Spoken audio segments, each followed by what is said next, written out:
I'm Ariana Grande. Hi, I'm Cynthia Erivo. And you're listening to the Broadway Podcast Network. Visit bpn.fm to discover more.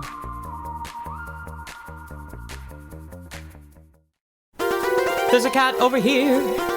There's a cat over there. And the wrong one died. And the wrong one died.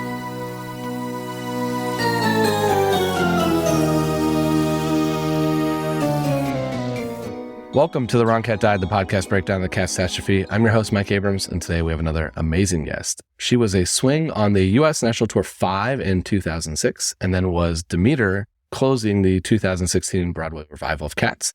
So welcome, Samantha Sturm, and thank you for joining me.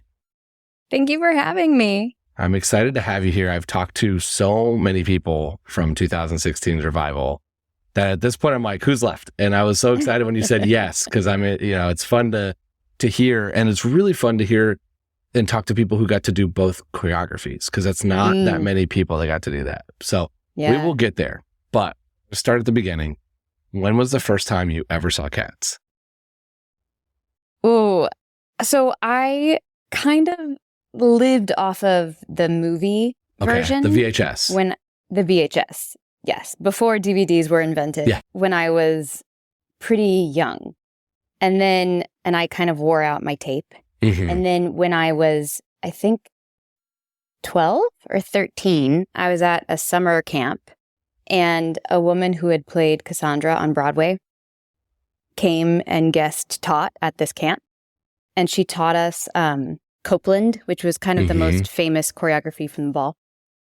And I remember learning that, and I was hooked. And I couldn't stop doing the choreography over and over and watching the tape. And so this was 12. So you're doing a part of the ball as a 12-year-old. Yeah. Wow. Yeah. Okay. That's an age for that, I guess. But it's also a famous choreography, really. Yeah. So you were a dancer, I'm guessing, growing up watching this tape. I was. Both my parents were dancers. Okay. And so I was dancing from a very young age. And I always wanted to do musicals. When I was, I'm told, 4 or 5, I saw my first Gene Kelly film. And that's when I was like, well, that's what I want to do when I grow up. I want to be Gene Kelly, but a girl. Wow. Okay. So you get to do this section. You now are watching this. And then you go through high school. And then very early, you said you're 19 years old, you said. Yeah. You booked the national tour. So what was that like? I guess the conversation with your parents and the rehearsal process as a 19-year-old with college and school and all the other stuff. It's like it's a tough decision at that point in life. It should be, I guess. It was not a tough decision for me. I feel like I have to give a little bit of backstory here. But my mom was a principal ballerina with the Washington Ballet in DC. Wow. She was a hardcore ballerina. And my dad did more modern and jazz. And he went to grad school and got a master's and did the whole thing. And my mom was taught that college was for the people that couldn't make it. If you weren't good enough, you went to college so that you could teach. So I didn't want to go to college. I wanted to be good enough. So I was very resistant to going to school. And my parents made a deal with me that I had to do at least 1 year and then I could do what I wanted. But I had to at least try. 1 year of college. 1 year of college. Okay. And then we could reassess. But I had to at least try for 1 year. That's kind of a tough conversation with your mom, who basically said you're a failure, right? Like if you go to college, you fail. And she's like, you got to go do 1 year first. Yeah, well, she didn't say that to me, but that's kind of how the mentality she grew up with. Yeah. Because especially in her time of dancing, that was life, and in the ballet world especially too. But because I wanted to do theater and I didn't want to be a ballerina, the training was pretty necessary. So I was pretty resistant to auditioning for colleges. Bless my dad. He took me to every college audition. He worked so hard to get me to go to school. And I ended up going to ADA, which is an acting conservatory here in the city. Not to be confused with AMDA. Yeah. I just learned what AMDA is, so don't worry. Yeah. Great. And I quit dancing for the year, basically. The most dancing I did was movement for the actor, where my movement teacher first semester never once called me by my name. He only called me Freaky Dancer Girl. Wow. And yeah. And I was, just barely 18 because I was also always really young for my age or young for my grade. And very sheltered and kind of wide-eyed in New York City. And we were in school, and I knew that this was going to be my 1 year, and I didn't want to come back. Yeah. Even though I was invited back for second year, and my teachers were very upset with me when I told them I didn't want to come back. And one of my professors said to me, well, musical theater isn't real theater, right? Yeah. Wow. And I said, uh-huh. And she goes, you'll never make it. Wow. Such motivating the youth here. Yeah, yeah. Professors. So supportive. Yeah. But I auditioned for the tour that year when I was in school. I missed rehearsal for one of my exam plays to go audition for the tour because I thought, well, I know Copeland, so how much harder can it be than this? And I didn't book it, and I was devastated. And then I left school and I went back home, and I was working at a dinner theater in Maryland. Okay. Toby's Dinner Theater of Columbia, Maryland, where you wait the tables as well as be in the show. Yeah. And I saw that they were having auditions again for CATS. So I took the train back up to New York and auditioned, and then I booked it. And you booked it. And you booked it as a swing, which blows my mind to be able to just do in general. Of like, hey, we're not just going to learn one character. You did, I have 6, 5? I think I did 5. I was thinking about it today, and I believe I swung 5. Okay, I can tell you what was listed. It was Cassandra, Bombalurina, Demeter, Rumpelteazer, Victoria. Yeah. Yeah. Which I can't fathom doing Bombalurina and Demeter like on back-to-back nights of the same kind of choreography but in opposite sides and other half of the song. Like that is just insane to me. It's interesting. It becomes easy, especially with people like them, or cats like them that are counterparts, because they're always together. So you kind of can see the hole to fill. Yeah. And, the other cats are very good about kind of shoving you with a paw in the right direction if you're not doing the right thing. But there were definitely days when I was on for so many different people, I would have to look at my unitard and see what color unitard I was wearing and if I had leg warmers on. And if I did, then I would know who I was. And there were definitely some times when I would be on and I would look down because I would be confused and then be like, oh crap, I'm a kitten, and have to drop to the ground because I was standing and I shouldn't be standing. Wow. Yeah. So you're super young. You go on tour. You're probably the youngest in the cast. What do you remember about being like part of that family, being your first time, in this true professional gig and going all around the country on a tour that's been going for years at that point, right? Like it's kind of midway through its cycle. It's interesting. It was hard. I definitely felt left out a lot. Because there was just a lot that I couldn't participate in because I was under 21. Yeah. Yeah. I really enjoyed when we were in Canada because I was able to drink with the cast. Or when we were in Brazil and Chile, because my year of tour, we went to Brazil for a month and Chile for a week. Wow. Which was incredible. Yeah. But I also...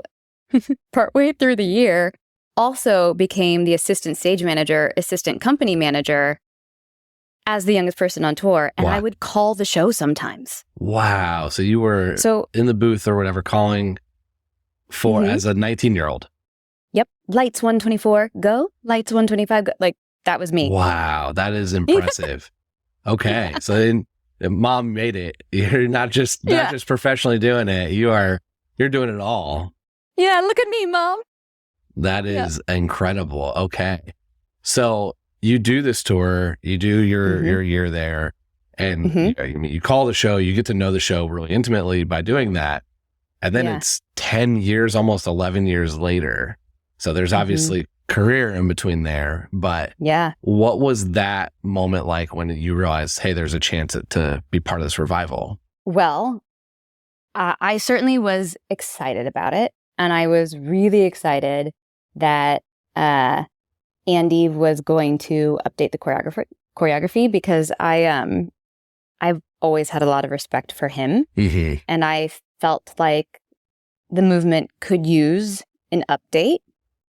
And I know his storytelling, and I thought that could be a really interesting update to the original material. Yeah.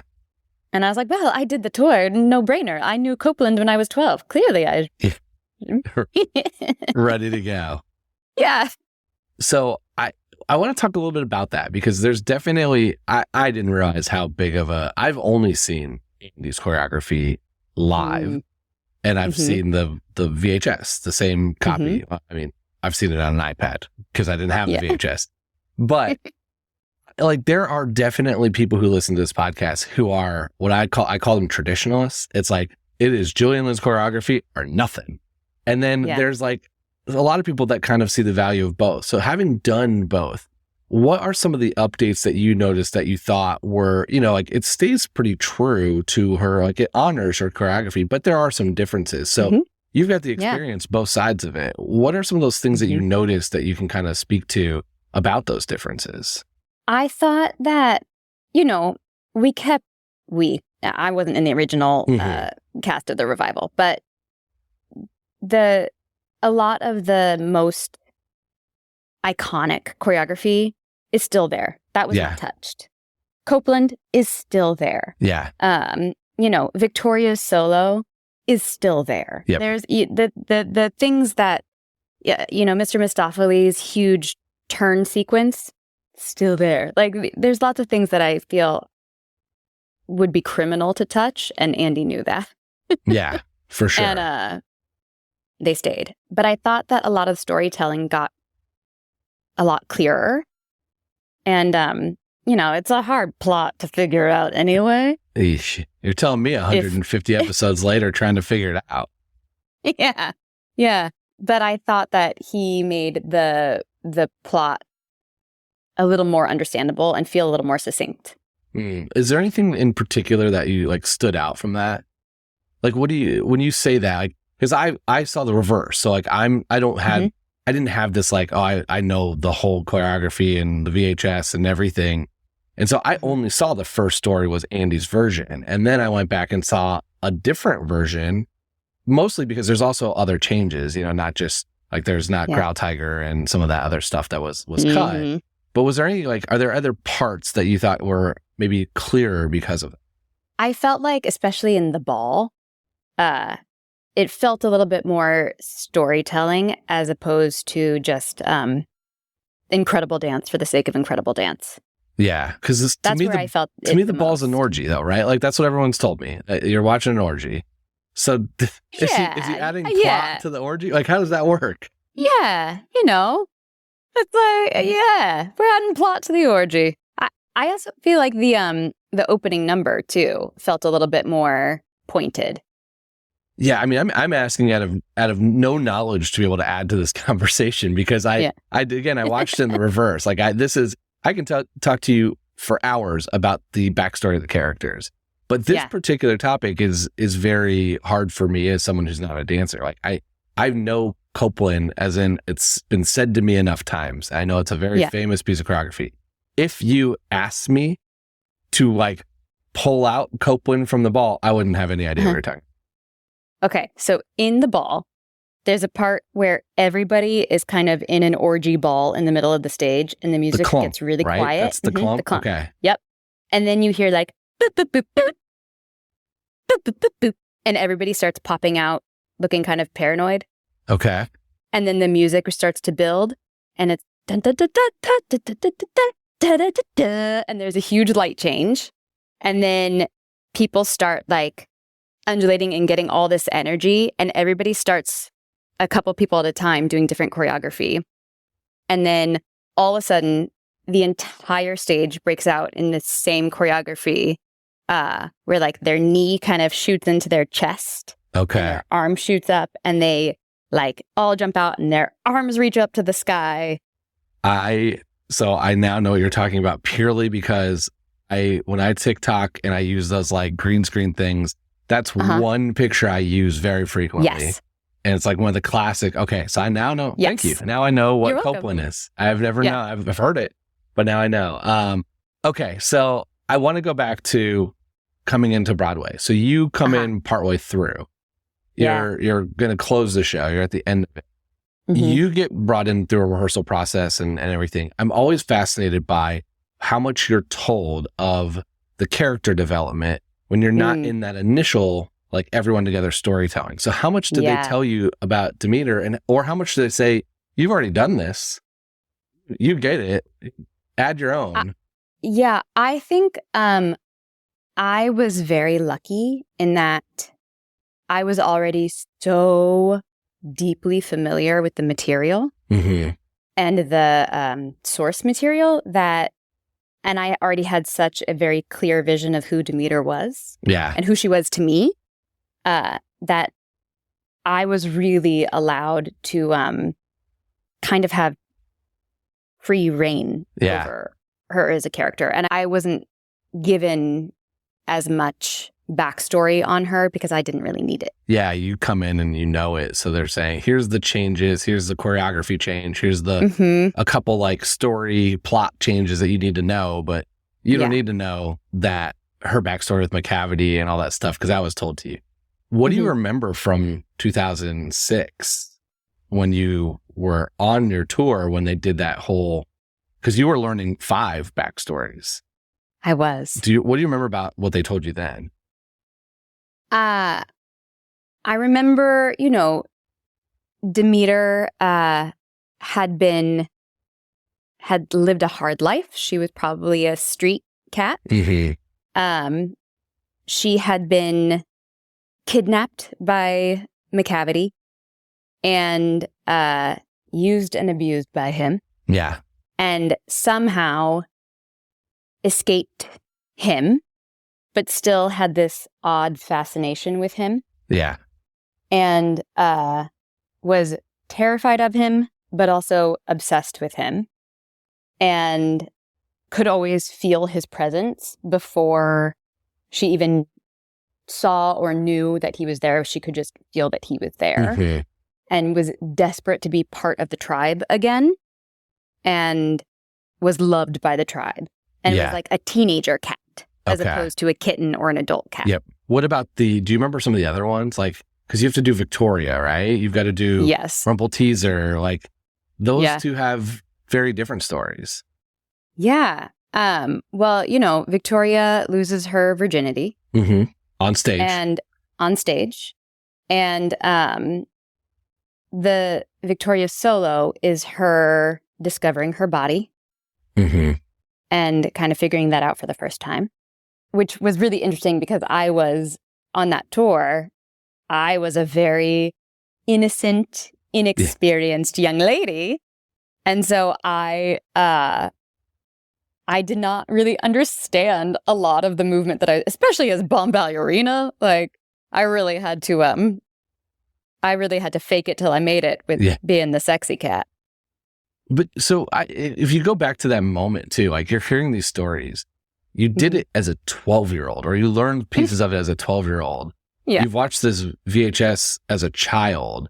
Like, was did you realize any of that? Or was that very much during that process? You're like, whoa, wait a second. What did I miss? Yeah. No, it wasn't until adulthood where I had a moment of like, oh.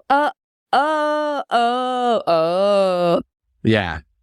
And even a lot of that I didn't have until I did it on Broadway. Really? Yeah. Okay. I had lived so much more life and had so much more life experience that there were so many things that I understood that I most certainly did not understand when I was on tour. Yeah. I mean, as 19, you have your 1 year of college under your belt. and that's it. And so you are, I kind of envision, I saw this for the first show as an adult who moved here, to New York and was very mesmerized by like, wait a second, what did I just watch? But I didn't know the lore of all of this before. So I just was like, this is something. But even I didn't pull half of that stuff together of like, and then as you get told it, that makes sense. I see it now. But that's got to be such a polarizing thing to learn at that age and then also bring back 10 years later into your life. Mm-hmm. Yeah. Well, I think a lot of things didn't fully land for me when I was 19. Mm-hmm. I was told the information, but I don't think it really processed until I was an actual adult. Yeah.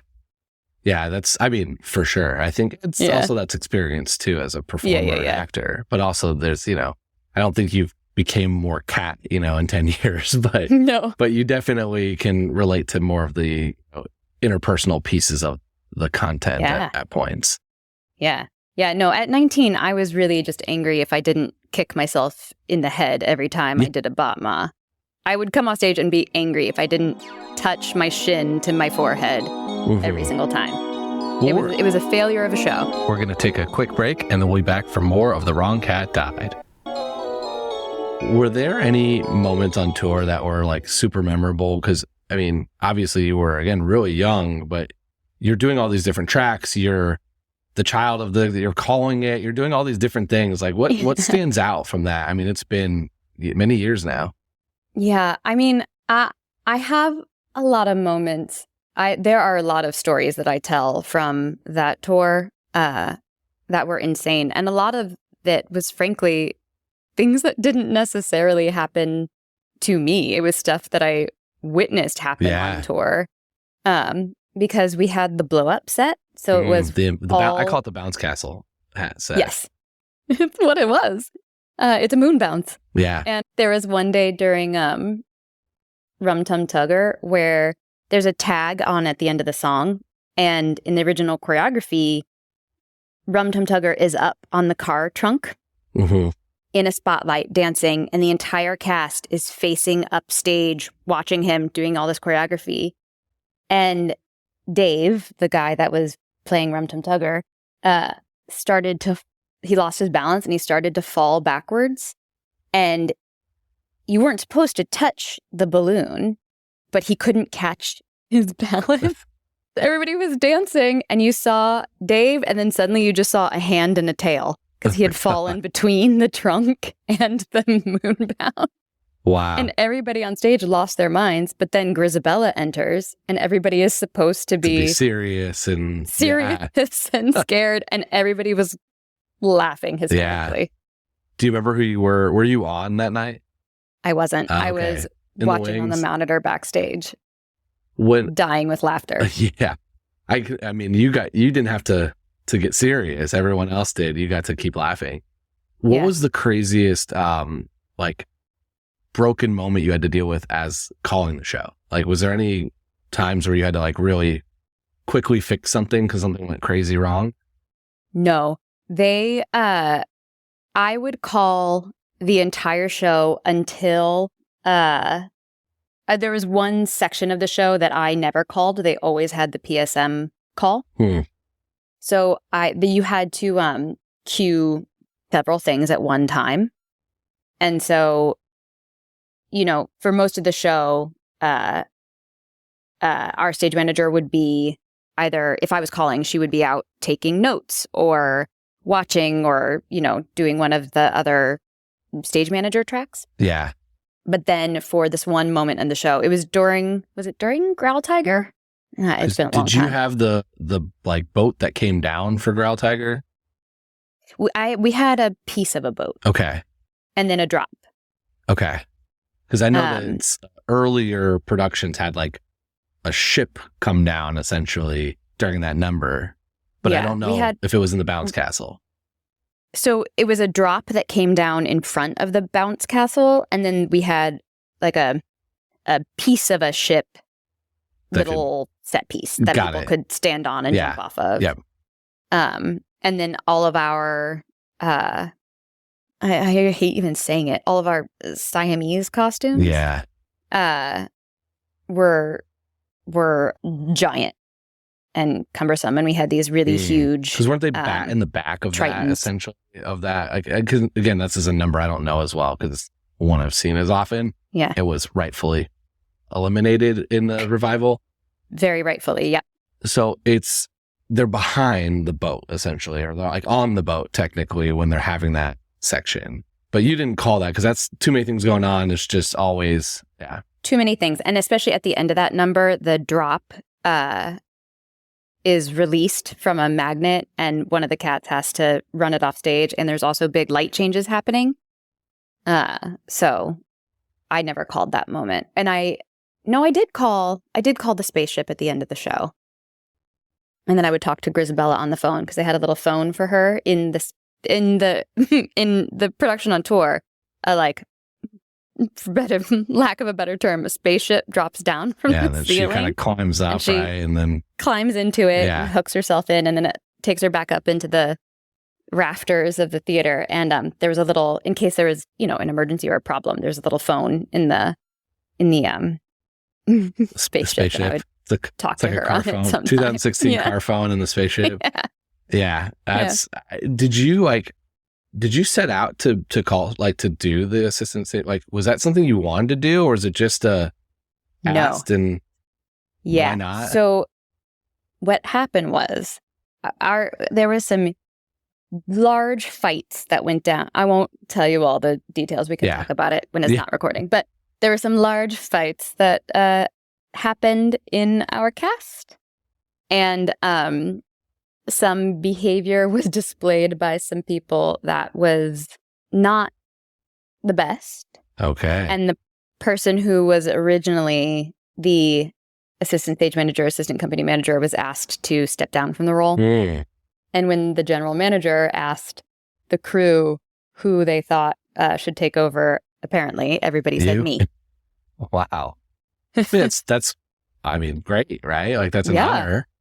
Yeah, absolutely. So you had a spicy first professional tour, it sounds like. Yeah, okay. It was spicy. That is, we won't say any more. We don't want to get anybody in trouble. We don't want to say any names, but I'm sure there are people that can go read and find stuff or find versions of stories of stuff that's out there. But okay, let's move on. I don't want to dwell on that anymore too much. So I am a little curious about with your cast. I've talked to a lot of the 2016 cast, and it finishes and then it goes immediately on tour. So a couple people kind of continued to go on tour, but then the movie came out, which is what started this podcast. Did you all I've heard some of the stories off this podcast, but what was your all's reaction being really the closest to the content at that moment? You had finished, I think it's probably 2 years after you finished that the movie comes out. So there's this tour going on, but you all were really the ones where I'm like, you just did it. So did you all have this what is happening kind of text conversation? How did your cast unfold with the trailer and the movie? Yeah, I mean, we had all the conversations. They were developing it when we were still open. So Andy would come back for cleanup rehearsals and we'd be like, Andy, what's going on? Yeah. Give us the scoop. Yeah. I didn't even think about that. They're making it while you're still performing. Yeah. So I know there had been some makeup trials and CGI trials that happened before they even filmed that were not desirable. Yeah. But we were all very curious as to what was going to happen. And everybody kind of kept trying to be like, Andy, what characters do you need for this movie? Yeah. We're available. Yeah, we can do it. You need an answer? You need a cat back there? Yeah. Yeah. That is fun. Okay, I don't want to dwell any more on that movie. I just was curious because you all were very close to it. And I know that was had to be a little bit of a bizarre time of having such a different version of it coming out when you've had something, and you all had kind of a slightly different version to begin with coming out. But okay, I want to do some rapid fire. So if you could go on for one night with any cat, whether it's male, female, in your vocal range, whatever, just if you could go perform one night, who are you going on as? I think I'm sticking with Demeter. We want to stay with Demeter. Yeah, I think I'm doubling down. I'm sticking with Demeter. You had fun. You've done it twice. You're ready for round 3. Yeah, she gets to dance like a fiend, and she gets to sing her face off, and you get to do some, I think, really great acting. Yeah, and character work. You really do have a track that has a ton of the acting, because there's a lot of. It's one of the few backstories where it's like, no, this one's very well developed, and it's a lot, and so there's a lot that's not said that's very well implied that you have to convey with body movements and dance numbers and just the way you portray on stage versus some of the other ones, which I think are a little bit more clear. Like, Gus is old. You got to portray old. Grisabella's worn. Like, you have these sums that are very obvious. And I think Demeter's one that's a little bit less, but has a lot of depth. Yeah, absolutely. And she starts the show with the headlights from the car. Okay. Does she... Wait, so do you not get to do green eyes then? You don't have to do green eyes. Don't have to or get to. Which is it? Get to. As I say, did you, because you got to do it as a swing. Did you enjoy that part? It depended on the track, and it depended on the theater, on how hard it was to get backstage in time for the opening number. That's okay. That makes sense. If you got to like sprint around, the lobby to get there in some cases, I'm sure, or some weird things. Did you ever just crawl up from like the aisle? I think some cats could, but it kind of depended where you were, where you were stationed. Yeah, I guess that's true. There's like the second time I saw it on Broadway I was up in the mezzanine or balcony. I was up. And there are cats up there, and they've got to somehow get down on stage quickly, which I'm sure is a trick. It is. Although, they had a lot of cool little tunnels and things at the Neil Simon that they built in for the show. Made it easier. But on tour, you're at a different place all the time and praying. You're running all over the place. Yeah. You're just praying that it's not bad. Okay, who are your favorite and least favorite characters in the show? So take people out of it. But which cat would you love and which cat would you not be friends with? Love, I would say Jenny Annie Dutt. She's a riot. What a fun time. Yeah. She's a fun time gal. And those sparkly shoes, please, what could be better? Get rid of Growl Tiger. Bye. Growl Tiger. Okay, so he's not in your second time. So if I take him out, who's the other one? I agree with that though completely. Yeah. Ugh. I'm gonna get rid of. Or not even get rid of. Just who would you not hang out with? Like you're the Jellicle tribe. You're friends with Jenny. You want to go have fun. Your drinks or your candidate drinks. But who are you not like inviting, or who are you annoyed with as your family member? I am not. Wow. I feel like this is Sophie's choice. Yeah. I think I'm not hanging out with old dude. Oh, okay. You're never getting picked then. You're just not hanging out. All right. I would like to get picked. I'd like some time to hang out with my people now that I'm back with them. But, I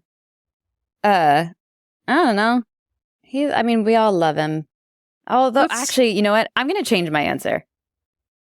I think I don't care enough about like syllabub. Okay. I love this. That's a great one. Just, you know what? Yeah, fine. The number one answer is Buster first. That's why I'm always like waiting for people. I forgot about him. I think I blocked him out. That's the problem, right? Okay. Yeah, but syllabub's a good answer. Nice. Yeah, old dude. Nice. I don't disagree with old dude either. That's he's kind of intimidating and kind of comes in and he's a serial killer at some capacity. Like he's killing a little bit of a buzzkill. Yeah. Okay. What's your favorite song from the show? Okay, I love Grisabella the Glamour Cat. So the first act piece of it, yeah. Uh-huh. Okay, that's great. Yeah. That's not a common answer. I love it. Yeah, that like little section. I don't know. I think melodically that part is so pretty and haunting. Mm-hmm. Yeah, I know exactly what part you're talking about. It's great. It is. Yeah. I love it because my answer changes depending on mood and when you ask. And I mean, there's a couple I distinctly don't like. But most of them, I'm like, oh yeah, I never thought about that one. That's a great answer. Okay, which cat? I always ask a fun one or a slightly different one. And since you got thrown into the fire of calling the show, which cat do you think would be best at calling the show? Skimbleshanks. Skimbleshanks.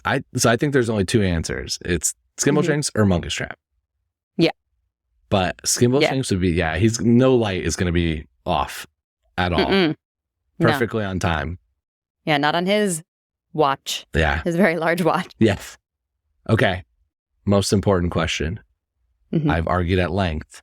I don't think Grisabella should be the Jellicle choice. So are you going to defend Grisabella or are you going to pick a different Jellicle choice?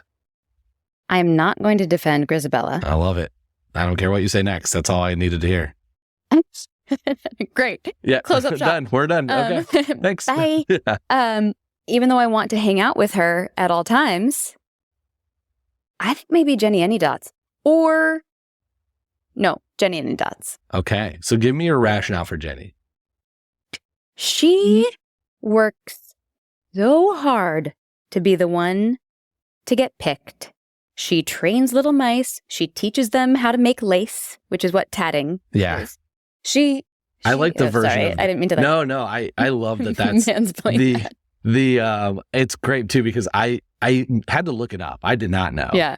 And I had to look it up, and I had this vision of like she's giving tattoos. I was like, that's just what I wanted it to be. I knew it was wrong. That should be it. But I'm like, that would be so much better of just having her, giving little tattoos to everybody.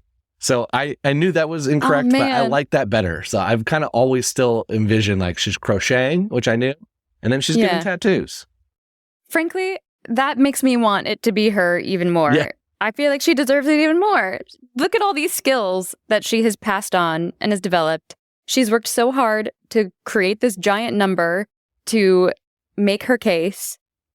And then they just leave her by the wayside. Yeah. Are they okay? How do they handle next year if she's gone? It seems like she's so important to them. Who cares? She's coming back and someone will figure it out. Yeah.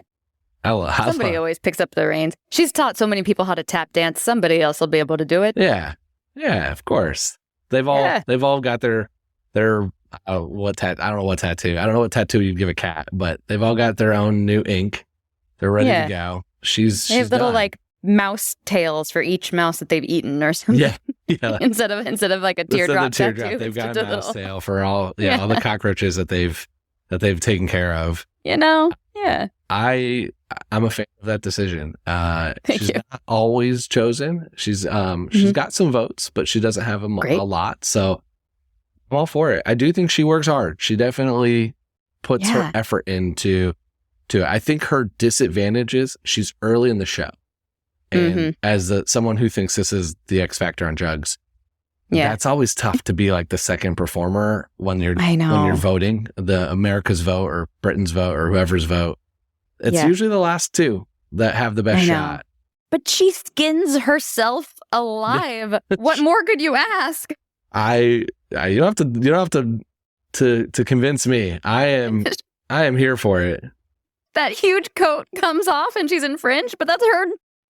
I mean, she skins herself alive. Yeah, she does a lot. She might sleep all day, but she's got to watch out. She's done a lot. Watch out once she's awake. When she's awake, she is busy.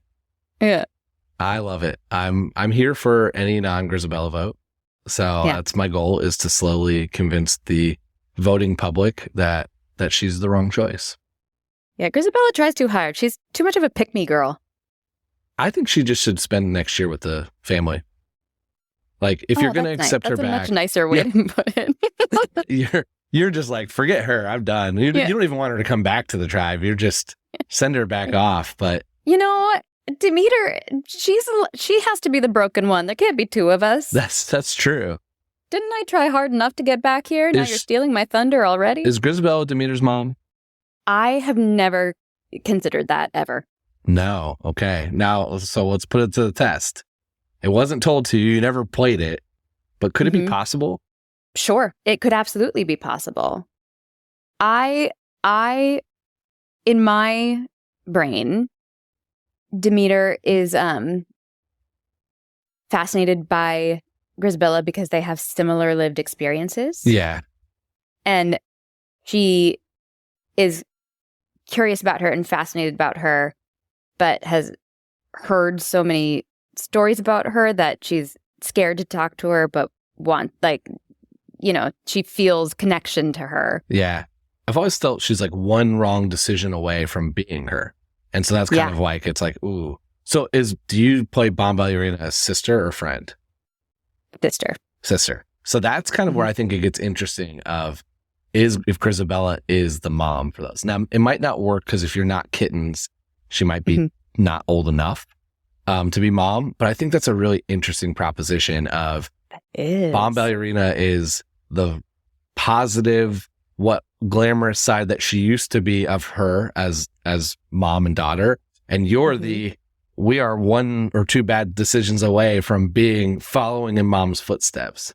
Wow. Yeah. Wow. Yeah. Oh, I got to do it again. I know. You're round 3. You have to play it a slightly different way when she comes back. Yeah. Well, man, I don't know if my hips could handle that, but one of them's metal now. I don't know if I could do it. There's still, I think what's cool about the show is you could come as other cats. Like you can play other characters and do it for years. But it's a little bit easier on the male track, I think, because you have Gus. So you can kind of like Old Deuteronomy, Gus, you can kind of work your way through the ages. But I think you can, there's ways for you to keep doing this. You know what? You're right. Thank you. I appreciate that. Yeah. Well, this has been fun. How can people stay in touch with you and social media, keep up with what you're doing? I am on Instagram. I'm on TikTok. I think on Instagram, I'm just at Samantha Sturm. And on TikTok, I'm Samantha Sturm NYC. Great. We'll link everything too. And this has been so fun. Thank you for taking the time and sharing your experiences. Yeah, thank you for having me. I appreciate it so much. Awesome.